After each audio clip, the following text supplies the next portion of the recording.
Euzu billahi mineşşeytanirracim. Bismillahirrahmanirrahim. Elhamdülillah ve salatu ve selamu ala Resulillah. Değerli arkadaşlar, Hazreti Ali'den hikmet parıltıları okumalarımızın 54.sünü yapmak üzere birlikteyiz. Takip ettiğimiz kitap Hazreti Ali'den Hikmet Parıltıları, Sebat Yayınlarında 2006 yılında basılmış ama piyasada mevcudu bulunmayan, tükenmiş bir kitabımız. Bu kitap Hazreti Ali'den 274 vecizeyi içermektedir. Her vecizenin orijinaline yer verdik. Altında tercümesini yaptık. Onun altında da ona ışık tutacak, bize ilham ettikleri hakikatleri birer açıklama niteliğinde kaydettik. 168. vecizeye gelmiştik. Ne diyor bu vecize? Akibe kulli leyletin yevmun. Akibe kulli leyletin yevmun. Her gecenin bir gündüzü var. Her gecenin bir gündüzü var. Açıklama: insan hayatı düz bir çizgi üzerinde hep aynı istikamet ve biçimde sürüp gitmez. Böyle trenin ray üzerinde böyle aynı istikamete doğru gitmesi gibi aynı çizgi üst üzerinde hep aynı istikamet ve biçimde sürüp gitmez. Aksine dünyamızın güneşin etrafında geniş bir daire çizerek yol alması gibi mevsimlere uğrayarak ilerler. Dolayısıyla insan hayatı hep ılık, gölgeli yaz olmadığı gibi, insan hayatı hep ılık, gölgeli bir yaz olmadığı gibi hep dondurucu kış ve karanlık gece de değildir. Hayatımızda adeta 4 mevsimi yaşarız. Hayatımız boyunca her işte sıklıkla neredeyse 4 mevsimi yaşarız.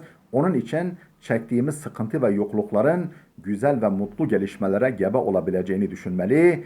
Elimizden geleni yapmaya çalıştıktan sonra manevi baharların, karanlıklara kan kusturan şafakların gelişini tevekkülle beklemeliyiz. Her kışın bir baharı, her gecenin bir neharı gündüzü olduğunu düşünerek en olumsuz şartlarda bile ağız tadımızı bozmamalı ve ümidimizi yitirmemeliyiz. 169. vecize: Uluvul himmeti minel iman. Uluvul himmeti minel iman. Himmet yüksekliği imandan ileri gelir. Yani ideal yüksekliği, hedef yüksekliği imandan ileri gelir. Himmet yüksek, ulu himmet yani himmet yüksekliği imandan ileri gelir. Açıklama: himmet burada gayret, emek, zihin ve kalple bir işe girişme. Zihnen ve kalben yani tüm iradesiyle bir işe girişme, yüksek irade gibi güzel anlamlara gelir. Bu zengin içeriğiyle himmet yüksekliği imanın en güzel meyvelerinden biridir. İnsanın yüksek bir idealinin olması, insanın yüksek bir idealinin olması, o ideali uğruna gece gündüz ve bir ömür boyu didinip çaba göstermesi insanı insan eden en güzel niteliklerindendir. İnsanı dünya ve ahiret işlerinde başarıdan başarıya erdiren de insanı dünya ve ahiret işlerinde başarıdan başarıya erdiren de bu yüksek himmetinden başkası değildir. Himmeti milleti olan tek başına küçük bir millet sayılır.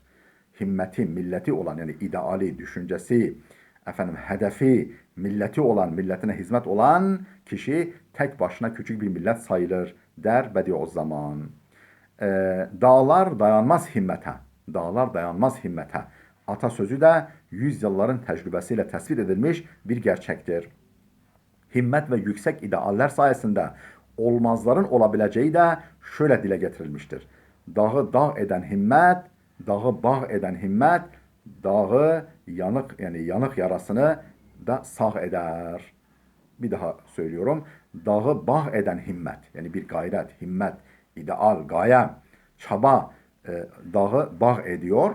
Dağı bağ eden himmet, dağı yani yarayı, böyle yanık yarasını da sağ eder. O yarayı bile iyileştirir. İmanı kuvveti ölçüsü, imanını kuvveti ölçüsünde, imanının kuvveti ölçüsünde himmet ve ideal da yücelip parlar. İman, insanı gerçek insan ettiğine göre yüksek himmet ve ideallerin de biricik kaynağıdır. İnsanlar ile hayvanlar arasındaki bir fark da şudur. İnsanlar ile hayvanlar arasındaki bir fark da şudur. İnsanlar hayal, gaye, ideal için İnsanlar gaye, hayal ve ideal için, hayvanlar ise gerçek ve peşin menfaat için çarpışırlar. Gustav Le Bon. Gustav Le Bon.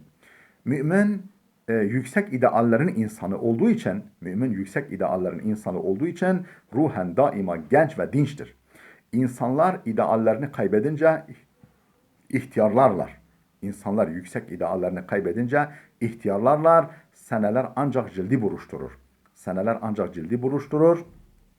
Ama heyecanını yitirmek ruhu buruşturur der John Lewis.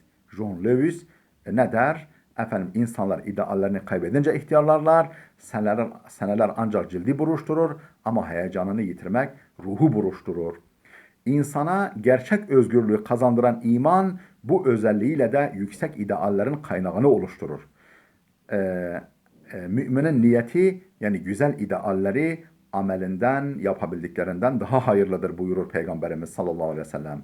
Şu sözde böylesi güzel niyet ve ideallerin önemi konusunda oldukça anlamlıdır.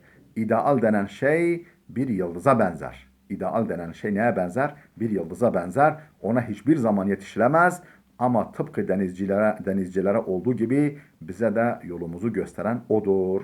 Karl Schuhus demiş bu sözü. Gerçek mümin şu vecizede dile getirilen birinci kısım insanı temsil ettiği için gerçek mümin şu vecizede dile getirilen birinci kısım insanı temsil ettiği için himmeti yüksek kimse sayılır. Himmeti yüksek kimse sayılır. Ne diyor bu vecize?